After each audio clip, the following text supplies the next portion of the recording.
Have you ever been assigned to read a novel? You had great intentions of reading it from cover to cover, but you procrastinated and found yourself faced with a deadline and the burning question, should I just watch the movie? Maybe you've done that before. Maybe you got away with it. But maybe you found out that the stupid movie is completely different from the book when you got back your test with a big fat F on it. Why would they do that to you? Why don't they just stick to the stinking story? Rubbish. Let's just look at one example, Jane Eyre by Charlotte Bronte, to see if we can find some answers.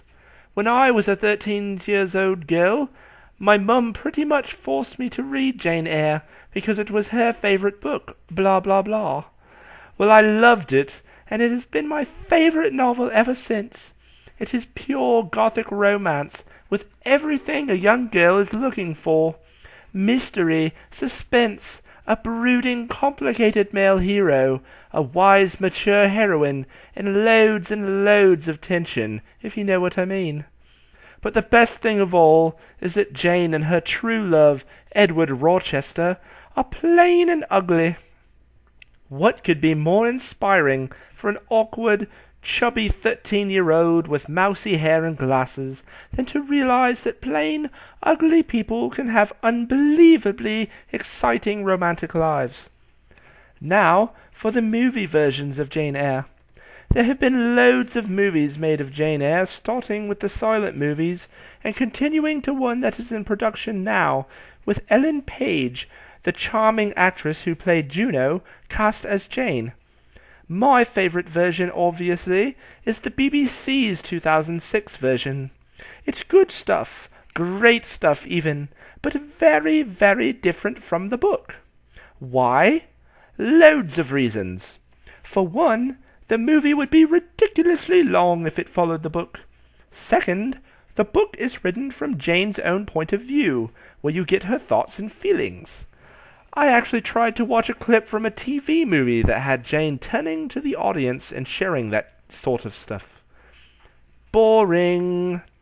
Movies need action to keep our interest, but the main difference we're going to focus on is that in the movie version, Jane and Edward are, dare I say, hot.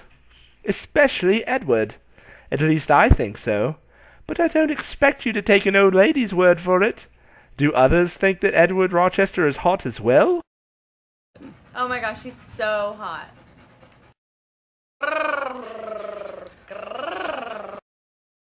Oh yeah, I totally think he's hot. Like, he's got like the body, you know, and it's like hot body, and then the face is like nice and stuff, so it's like it all works. So he's hot. He's hot tea. Okay. Go. As a female viewer of the movie Jane Eyre, I found the male actor and the male lead to be very sexy and dreamy. Here's the picture of Toby Stephens, the actor who plays Edward. What do you think? And now, how about Jane? I don't know, she's alright. Well, I can't really make much of a comparison to the book because I tend to stick more to the pop-up books. But as far as the movie, was she hot? I don't know, the whole movie I was pretty distracted with the duck lip thing, like the thing, it just wasn't doing it for me, and kind of distracted from the movie. Now, here are pictures of Ruth Wilson, the actress who plays Jane. What do you think? Plain Jane after all? Go. Go. Oh, yeah, she's cute. Dude, she's hot. Go. If you show me that picture of her in her lingerie enough, I can probably forget the duck lips and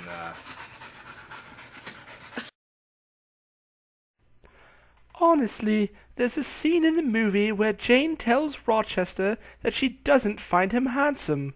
A complete disconnect from reality. But why do they pick attractive people to play Jane and Edward in the movie? Movies are visual. People don't want to watch 4 hours of ugly people flirting and kissing. Why is it even more important that Edward Rochester be hot? Let's face it, Jane Eyre is a chick flick, and chicks want to see hot leading men. So the bottom line is that the movie is never going to be the same as the book, and frankly, we wouldn't want it to be. So my advice to you is, read the book for your English class and watch the movie for fun. I'm too sexy for my love, too sexy for my love, love's going to leave me.